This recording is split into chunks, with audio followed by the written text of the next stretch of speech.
This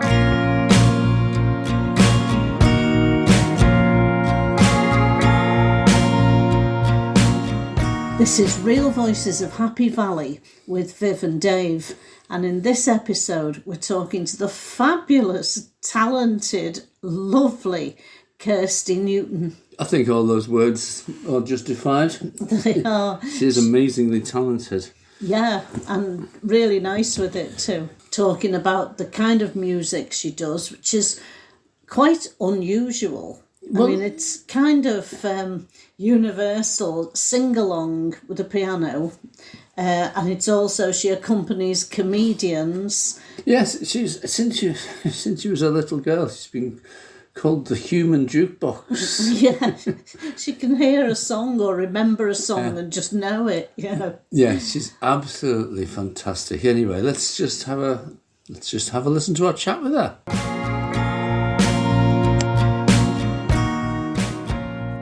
So here we are.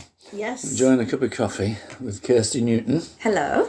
In Hebden Bridge. Yes. In a lovely, cosy front room. It's really nice. Oh, thank you. It is, isn't it? Yeah, yeah. It's when you're on an end terrace in a wind tunnel next to the river, it can get very cold. So we try and make it kind of as warm and cosy as possible in winter. Just with all the flooding, it must get a bit scary as well. It's been flooded here. In fact, actually, when because we've been here 7 years, and we knew it might flood because it. You know, I was actually during the 2015 floods. I was up at my mum's, and I could see it all happening.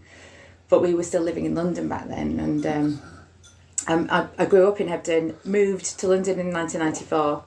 When I was 18, and then came back after my dad died. Sorry. He died in 2017. We moved back 2018, so we've been here back for 7 years. But and are you planning on staying then, or is it? Oh yeah. 24 years in London's long enough, and you know, I can appreciate. I couldn't wait till get out of Hebden when I was 18, and back in I'm in my 40s now. It's perfect. Probably the best way to do it, isn't it? Yeah, probably. Teenagers need to spread the wings, don't they, and find other places. Absolutely. Well, I think most 18-year-olds want to leave wherever they are. Wherever they are, yeah, exactly. It's a rare teenager who wants to stay put, I think. Yeah. That's right, yes. Yeah. But yeah, so we did flood since we've been here. It was 2020, but we happened to have just got on a plane to Adelaide in Australia, and we were going to be there for like 8 weeks. Oh, so we felt terrible because we'd gone off to the sunshine early February 2020, and we just felt so we couldn't have been further away. So there was nothing we could do. We were like just looking helplessly, and just all our lovely neighbours and friends and all the volunteers and everyone came and helped dig out all the rubbish from the house. It is the great thing about floods. The only good thing is that it does bring the community together. Well, absolutely, yeah. I mean, I remember somebody saying being flooded is rubbish. But the food's great. People bring food. I mean, some curry houses from Bradford, and there was just a bunch of a Sikh temple from somewhere around Birmingham turned up. We were watching it all from very afar and feeling quite guilty for not being able to help, or while our neighbours were keeping us updated, and we just felt so terrible. And then, of course, when we came back, it was a global pandemic. Yes. So we came back to a, mainly cleared up but still flooded house, with industrial sized dehumidifiers everywhere, and a global pandemic. No work, all our work, because I'm married to a comedian. He's a stand-up comedian and comedy writer, Nick Doody, and so both of us had lost all the work we had. So we went, okay, there's nothing for it. We're gonna have to get a dog. So so she's called Adelaide because she was born the day we arrived there. A lovely name for a lovely dog. Yeah. And she's really incredibly quiet. Apart from when anyone comes to the door, she is. Yeah. But the number of times we sort of chat with people and then we listen to her afterwards, and you can just hear the dog yapping away. No, she's very good. I mean, probably because we had time to train. I mean, I did a lot of I always wanted a dog, but because we're both on the road all the time, we could never have one. Yeah. But then I looked into when, but I was like, well, now's our time. We could train a small travel-sized dog, to come with us, and she comes on stage with me quite often. Yeah. So did you go to London to study as a student? I did, yes, I did. I studied German very badly. I was assuming you were going to tell us you went to study music. No, I kind of made a decision when I was 13. So I grew up here in Mytham. I went to Mytham School. Yeah. Oh, right. And it was there that it was a very music-oriented school. Jackie Cockcroft was like the head of music there, and she encouraged everyone. I was there from 1979 till 87, I think. And she encouraged all us kids to sing in harmonies, but at age 5, 6, we all could, we played 4 recorders, all the tuned percussion and everything. But then when we were, I think I was 8 or 9, and she got my parents in and said, "You've got to get a piano. It's a complete waste if you don't. And if you do," then there was an amazing teacher. She lived in Todd, but she taught at the Manchester School of Music. She was called Sylvia Forbes, and she was a proper local legend. And Mrs. Cockcroft's 2 girls went to study with her, and she said, we can jump the long queue, because she'd recognised that I've got a good ear, I've got perfect pitch, and I can hear any song and play it straight away. So I've always been able to do that. So she recognised that, and thanks to Mrs. Cockcroft, I jumped the queue, went to Mrs. F, as we called her, Sylvia Forbes, picked her up in Todd every Saturday morning, drove to Manchester, because she wasn't allowed to teach outside the School of Music. She was affiliated with it. But I learned on a baby grand piano, it was very... Oh, wow. Yeah. So, and my sister she's got the same age as me as well, so she's 2 years younger than me, Heather. So she taught us both, but sadly she died in... very early 1990. I was only 13, and slightly went off the rails after that, because no one was ever she was the most fun, twinkly, brilliant, eccentric, different hat for every day of the year. Lived in a bright pink house on Lime Avenue kind of person. She was amazing, and no one was ever going to match up to her, and I kind of started to resent being taught music. So I made a decision at the very wise age of 13 that I was never going to study music. I didn't even do music GCSE. Oh, right. No, I kind of was like, I was a quite willful teenager, I think. Yeah. Because music was so precious to me, I wanted to keep it as just a fun thing. Yeah. I mean, I carried on doing music, piano lessons, and reluctantly did, my grade 8 and stuff, but my heart wasn't in that side of it. It's so sad to lose someone so inspirational. She was still to this day, I think she's the most inspirational person in my life. But I'd like to make a little kind of documentary, because she died before the internet was a thing, so there's not much about her online, and I'd like to kind of find her at other ex-pupils and do a little thing. Did you have any family? No, she was a real one-off. In fact, we didn't even know how old she was, She was like timeless. We're being interrupted by my demanding dog. I'm just throwing something over there. She's trying to get us to throw a ball, but we've already thrown it. Behind you, Adelaide. Come up here and just settle down. Come on.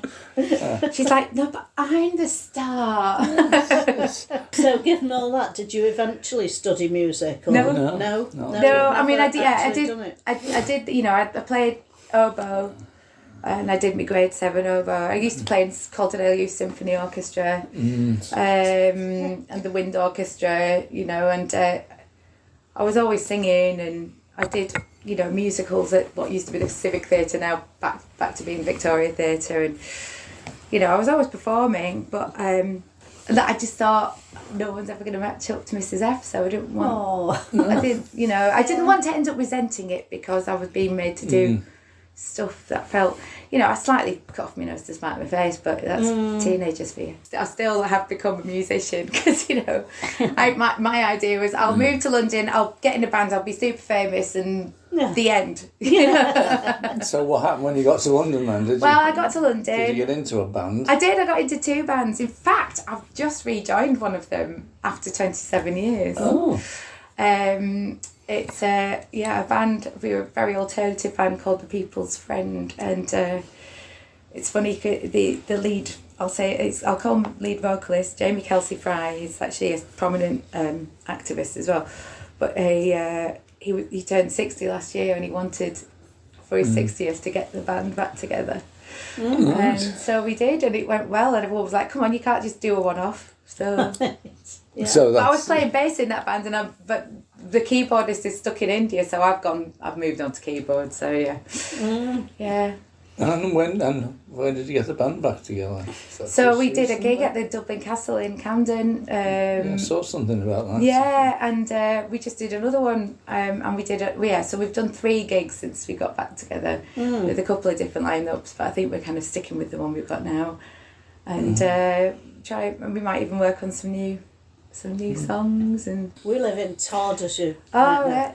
And I've seen your name at the Golden Lion. Yeah. For doing sing-along, Kirsty's sing-along. That's right. So I basically, about 18 years ago when I was still living in London, turned my party trick into a job. Because even when I was at 10 at school, and I just started playing piano, because of my ability to hear anything and be able to translate it immediately, that it's like, I got dubbed the human jukebox, and that's kind of stuck my whole life.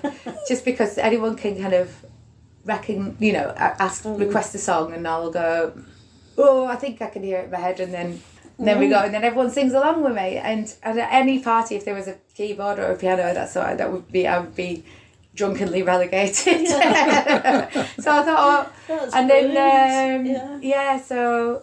Yeah, that's kind of how it all happens. But it seems to go down really well. I mean, well, the thing is, it's because it's interactive. The audience are actually in charge of the set list. I have no idea, and I think part of the, and it's not about me. The whole room sings. Like, it's all about. I just lead it. Yeah, and you can do it different ways. Sometimes we project the lyrics on a screen. And then the other ways we could do it in a more informal setting, like we just did one at Drink. I've got one coming up at the Shoulder of Mutton in Hebden on Friday next week. It's just, a bit more like the old fashioned, just around the piano. People, you get little post-it notes, you write your thing on. If you want to get up and sing on the microphone, you can put your name on it. So it's a bit kind of like a hybrid live karaoke, but it's old fashioned.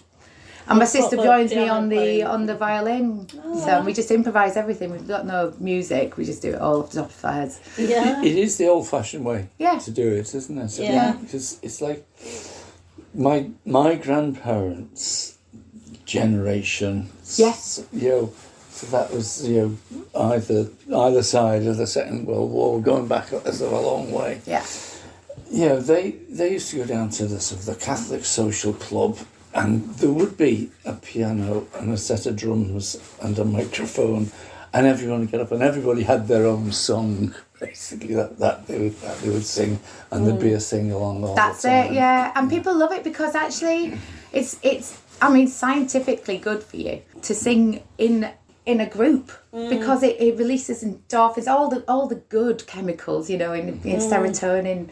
And oxytocin, all this stuff, and adrenaline, and all the stuff that gets your blood pumping and gets oxygen to your lungs, and actually it's really healthy. Yeah, we know a couple of people who do that kind of thing in old people's homes. Yeah, go in, sing some old songs, and when you say old songs, people think of Vera Lynn and stuff like that, but no, it's actually these days it's Beatles songs. Well, that's the thing. If you think about what we used to think of old songs, and it's actually anyone.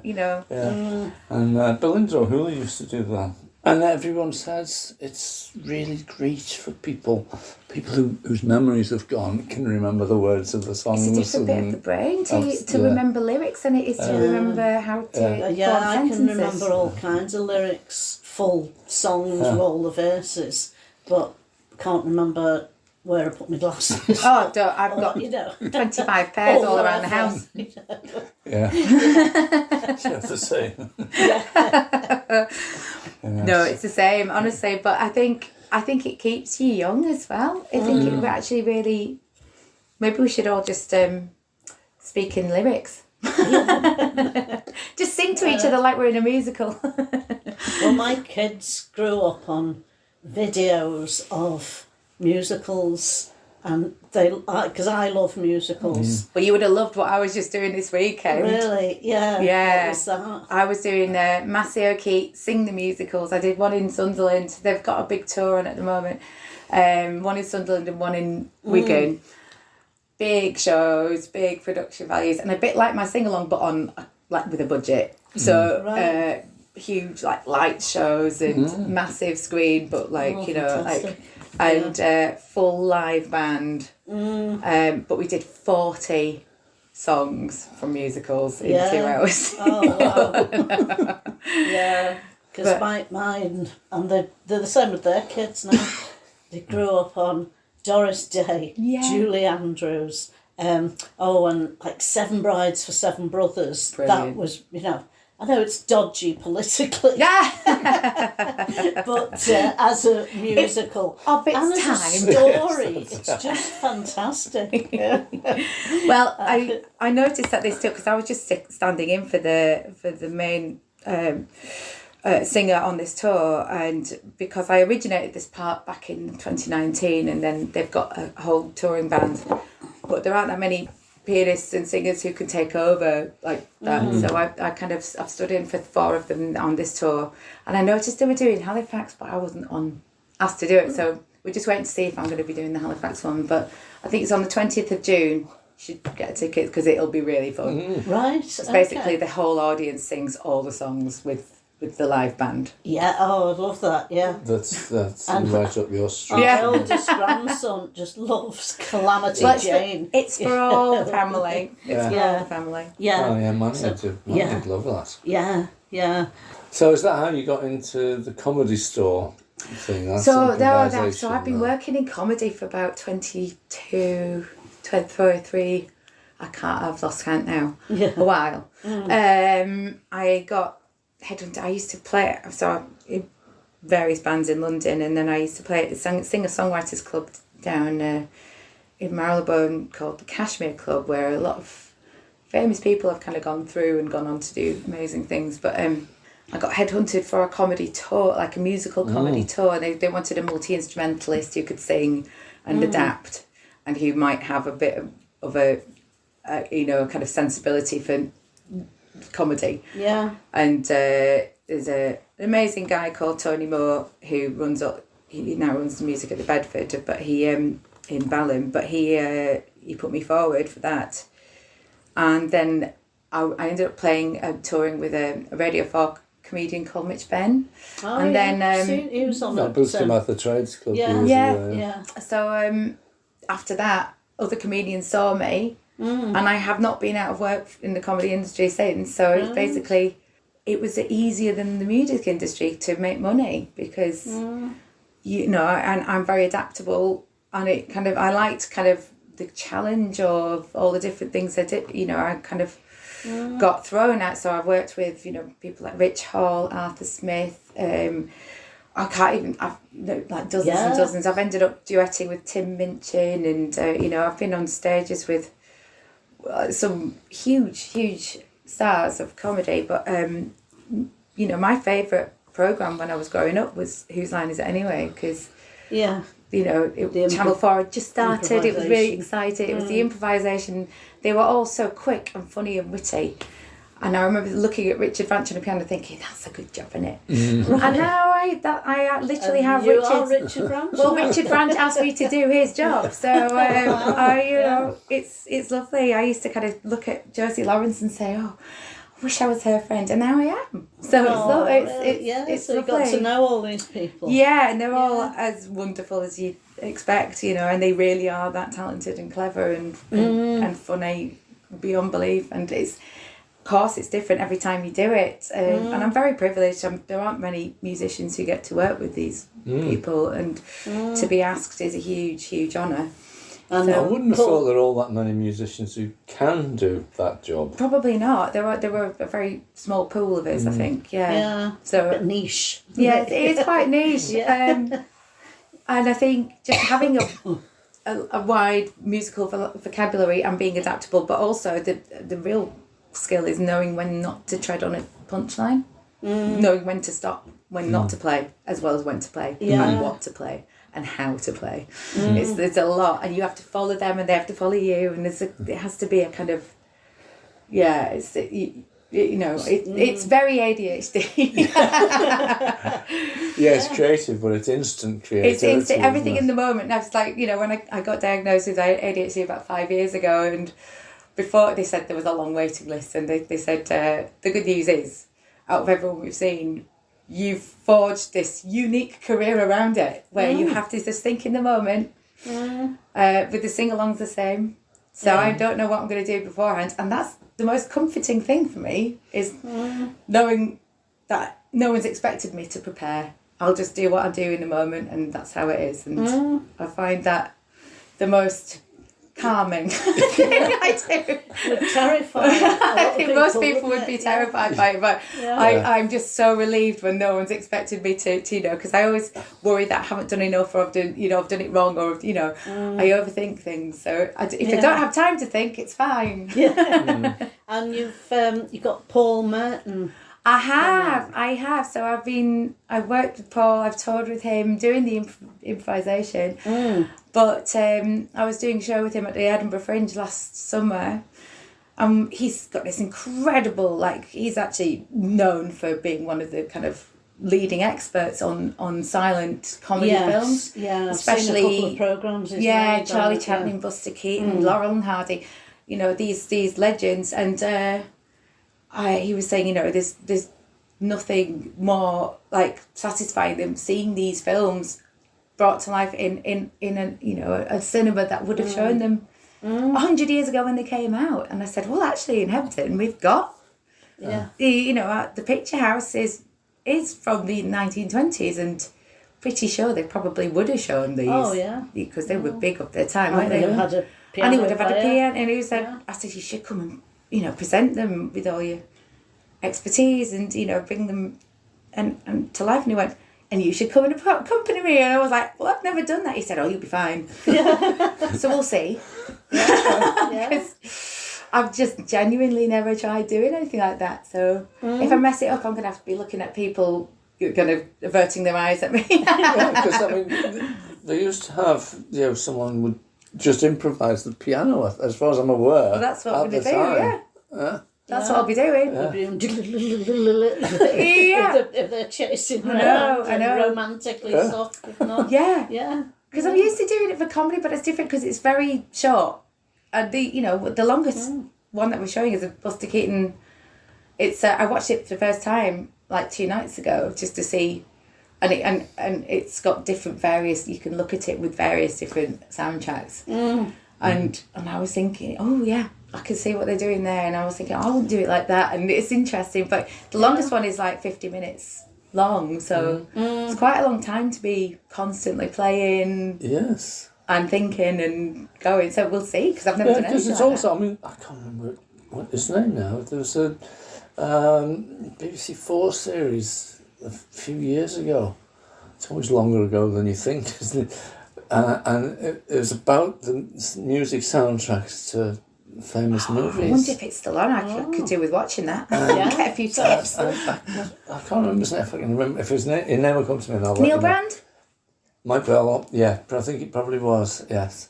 And he had some, there's well-known films. Yeah. And he showed a little bit of the film, a scene with no sound at all, and then a scene with the music they chose. And then he did it with some totally different music, and they were all very different. Yeah, it really is. And that's the thing, I don't quite know what's going to come out of my fingers until it happens. But the new thing I want to try and work on this year, because I can't believe it, but I'm 48 now, but next year I turn 50, and I'm quite aware that I've worked with so many people. I've played on lots and lots of albums of friends and colleagues, but I've never done my own album of my own songs, so that's going to be my next project. Because I've written quite a few songs. Because during lockdown we put together a wellbeing group of a lot of female singer-songwriters in the area called Sister Jam. Because we met kind of socially distanced with visors and masks upstairs at Salem Mill, because we genuinely were missing. That's Terry Logan. And Terry friends, Logan, Ruth Nielsen, Philo Yanni, Liz Hodgson, Lizzie D. My sister Heather Newton has now joined because it's and we've also got Joe Bum from Todd. But everyone from the area. I'm sure I missed it. Oh, Lamo from Taste of the East. Yeah, she's got the most extraordinary, beautiful voice. And what the lovely thing is like, we're from like 4 or 5 different countries. We're all multi-instrumentalists. Yeah. I can't think of another band that's got 7 lead singers. Or another place where you could all get together. I know, and we all write songs and we all harmonise with each other, singing that, we've got Ruth from Denmark, so she sings in Danish. Philo's from Italy, and she sings in Neapolitan. It's, Lama sings in her Tibetan tongue. Yeah. And everyone's written their own songs, and it's we've all got different inspiration and different roots and different styles, but it all kind of comes together in this beautiful, unique way. And we genuinely are a wellbeing group, because every time we see each other, we're supportive of each other and that's lift nice. each other up. So it's nice. We're doing a gig at Drink on the 9th for International Women's Day.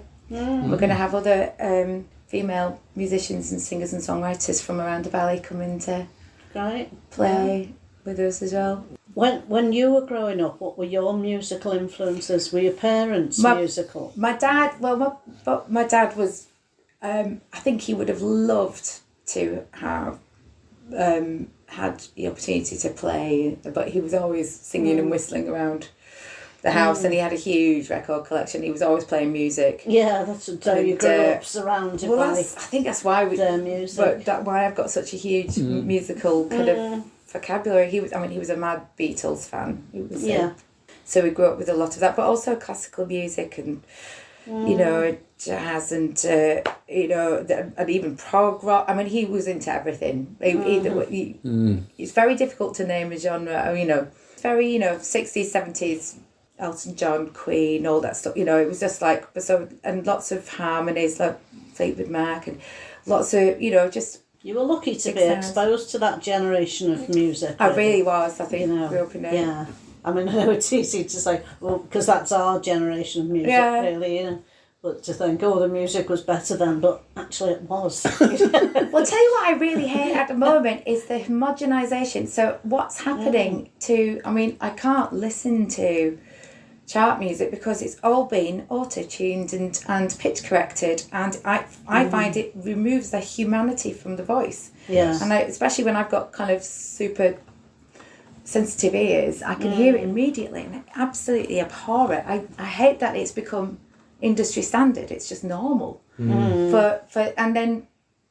people they all sound like robots to me. It's the equivalent of it's difficult to tell them plastic apart. surgery for their faces and It is. tooth whitening. It is. Wanting them all to look the same. It's processed. And It's like processed. It's like only eating processed cheese or and never tasting a proper cheese, or it's like only seeing a photoshopped. It's like filters on. And I hate it. I absolutely. And I know it makes me sound like an old fogey, but you had a good grounding early on then. Yeah, I think so. Being It's done me to all that music. Because I get to do so many different kinds of gigs. That's the nice thing. It's like my life's never boring. I spend a lot of it on the road. I've got to go to London on Friday and then Glasgow on Sunday, and then back here, and then I'm in Exeter and Durham, and then I'm all over the place. Yeah. But my job is making people happy, and you can't say it's better than that, can you? That's got to make you happy, hasn't it? Yeah. It's the best job in the world, and it's never the same twice. So I am very, very lucky, and I'm really glad that Hebden Bridge is such an easy place to move back to as a musician. Yeah. I'm a bit sad it took my dad dying for me to come back. Oh, I'm sorry. He can't have been that old. No, he was 72. He would have been 80 at the moment, so... but Dad was such a prominent... he's everywhere. Everywhere I look now, he's everywhere. He was part of the Civic Trust that help turn the fortune of Hebden round. He's partly the reason I can't afford to buy a house in Hebden at the moment. Thanks, Dad. I made it too nice. Yeah. But in the 60s, he and his mates would clean everything up and make it pretty with David Fletcher and his brother Graham and a load of his friends, local friends, and they did a good job. Yeah, well done then. Certainly did. So, right. Thanks a lot. No, Yes, thank that you. was really Interesting. thought. That show with Paul Merton, showing some of his favourite silent films with Kirsty accompanying it on the piano, is at Hebden Bridge Picture House on Sunday, April 27th, 2025. We'll have to get tickets. Yes. Extracts and films from his silent comedy heroes. The event will be called Silent Clowns. So, all silent except for Kirsty. Yeah. And maybe Paul saying something about them. Worth getting tickets.